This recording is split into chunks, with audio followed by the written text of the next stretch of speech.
Hey, what's up guys? It's Kevin Kev-D Fitness. I haven't done an episode of my vlog in a while, so I wanted to do one for you and explain my progress recently. There hasn't been too much to show. I've pretty much been doing the same thing for the last couple of weeks. Not much updates until now. So let me just go over my progress really quick. I'm not going to spend too much time on this. For week number 5, I went down to an average weight of 203.5. and I lost about 1.9 pounds during that week on the scale. For week 6, which was last week, I went down to 200.9, so about 201 pounds on average, and I lost 2.6 pounds, supposedly last week. Now that is a little skewed. I have a low weight of 198 pounds that I got after playing basketball. And I didn't do a refeed like I normally do after basketball because the next day was Mother's Day. So, my wife and I had our families over, we had a whole bunch of food, so I didn't want to do a refeed for after basketball. So I get very glycogen depleted after playing basketball. So that's where I stand now. So, the day after Mother's Day, Monday morning, which is today, May 12th, I weighed myself and I was all the way back up to 203 pounds. So basically jumped 5 pounds in a day. As I discussed after Easter and things, guys, that's not, I didn't really put on 5 pounds, I didn't put on 5 pounds of fat. I probably didn't put on any pounds of fat. I replenished my glycogen big time. Last night just walking around, I was pumped as hell. My veins were popping out all over. I was very vascular, and that was just from eating a lot of carbs. And which obviously from weeks, even when you do a refeed, guys, you boost your glycogen levels back up, but you don't get them really full. I mean, I had a bunch of dessert. We made couscous. I had a big pile of couscous. I ate a lot. Let's put it that way. So I got in a lot of carbs, and I really got pumped up and was real vascular. So those extra 5 pounds were mostly glycogen and water storage. That's what that was, guys. And plus all the extra food that was in my gut that would have normally be there. So that's one thing. The other thing is, this week I'm not going with raw milk. As you guys know, a big proponent of raw milk. I'm going to show you what I'm having instead on my cereal. Give me 1 second here. Yeah, we got here Blue Diamond Almond Breeze almond milk. Guys, if you're used to drinking a full fat milk, this does not cut it.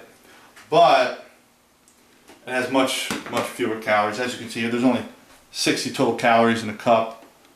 Only 1 gram of protein, 8 grams of sugar, 2.5 grams of fat. So nothing like a full fat milk. So that's where I'm at right now. I just wasn't able to get to the local farm to get any this weekend. So kind of shit out of luck, to put it mildly. So this is what I'm having. So, one of my favorite things to do is eat that bowl of cereal in the morning, and it's just not as delicious. So, one more quick update of how I'm approaching my cut. I've got several events coming up that have the potential to really, kind of like a Mother's Day type of events where they can really throw you for a loop, where you have to come with a lot of self-control, and I'm going to be at parties and barbecues. I got my birthday's next weekend. I've got a party next Saturday. Got a barbecue coming up Memorial Day weekend. So these things, they make it really hard to stick to your diet. Obviously, you sit down at a restaurant, you're at a party, you're not tracking macros. Same thing at a barbecue. Going out to eat for my birthday, might be cake involved, we'll see. But so these things are all going to throw me off of my diet. I know this. And secondly, I'm going away on vacation at the end of June. We're going to, my wife and I are going to Punta Cana in the Dominican Republic. Should be a lot of fun. One thing, guys, quick tip, when you're going to go on a vacation, a lot of people diet right into their vacations. Guys, that's the wrong thing to do. You go and you're coming into a vacation where you're about to eat a whole bunch of food and drink probably a lot of alcohol, and you're going to get a lot of calories, and you're going to be sitting on your ass the whole time for the most part.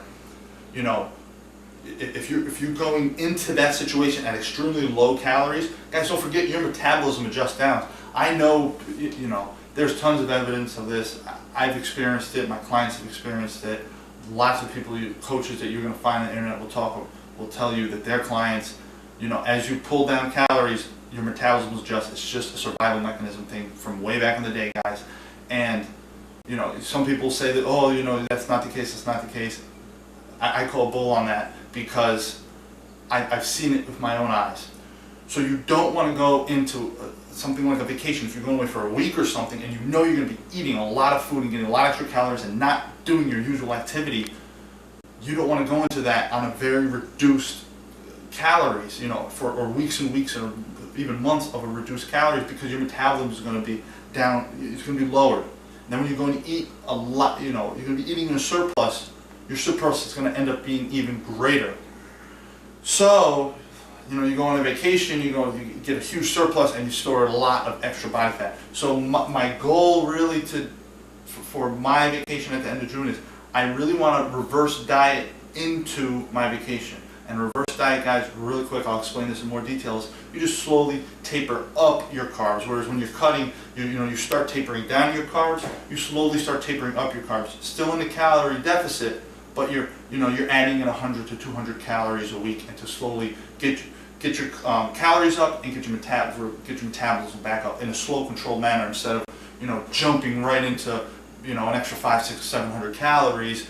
And next thing you know, you're above maintenance and you're storing body fat. And on vacation, it's not 500, 600, 700 calories. Like I said, it's probably more like 1,500 calories you're going to go above maintenance, and that's a lot of fat you're going to end up storing. So I don't want to do that. So I'm going to be reverse dieting into that vacation. So because of that, I'm going to be pulling out now about another 200 calories from my total calories. I was at 3,100. I'm going to 2,900 calories. I'm going from 65 grams of fat down to 60 grams of fat. That's going to be aided big time this week by drinking the almond milk, not the raw milk. So from 65 grams of fat down to 60. My protein I'm taking from 260 down to 245, and my carbs I'm taking from 370 down to 345. That comes out to a little bit more than 200 calories that I'm pulling out, guys. And we'll see. Hopefully that'll just speed along my fat loss, and I won't have any muscle loss. I haven't really had any performance issues in the gym. Everything's going well. I'm hitting really new PRs on a lot of lifts. My bench press, I just bench pressed. I just came back from the gym. I did 275 for a set of 6. That's the most I've done. I am last week I did a deload on my legs. I did super lightweight, really just went through the motion, basically just to give my joints a chance to rest and recover. My right knee bothers me. I originally heard it playing basketball, and it's just been bothering me. So I took a week or so off of heavy squatting. Hopefully that'll help. I've been icing it a lot. Hopefully that will help. But I'm going to get right back into my regular leg routines starting this week. No more deload. And I know I got a question one time about what's the purpose of a deload. It's just that. Let your body rest, let your body recover, especially your joints, because connective tissue does take longer to repair than muscle. And after a lot of continuous heavy loads on it, you can really put some wear and tear on your joints. And to do a deload, guys, just you just do much lighter weight. If you're let's say you're doing 250 on your bench, just bench 135. Go through the motions. Just continue to do the exercise. You get a little bit of muscle stimulation, a little bit of pump, and you're going to keep the motor skills at a high level. If you just start taking time off, you can of course lose some of your training adaptation and lose some of your neural efficiency in performing the actual lift. So guys, that's a lot to digest. I've just been talking on here. So I'm going to cut this short, even though it's been really long. And that's it. That's an update. That's where I'm at. That's how I'm proceeding. I hope you pick up a thing or two. Guys, if you have any questions about anything I talked about, drop them in the comment below, and I can follow up in the next episode and go into more details, whether it's a deload, whether it's getting ready for dieting into a vacation, or a reverse dieting, which of course I am going to talk about in more detail when I start reverse dieting into this vacation. But if you have any questions, guys, just drop them, and I'll be more than happy to answer them, guys. Thanks for watching, and if you do like my channel, please do subscribe. If you like my videos, please do click like. Thank you.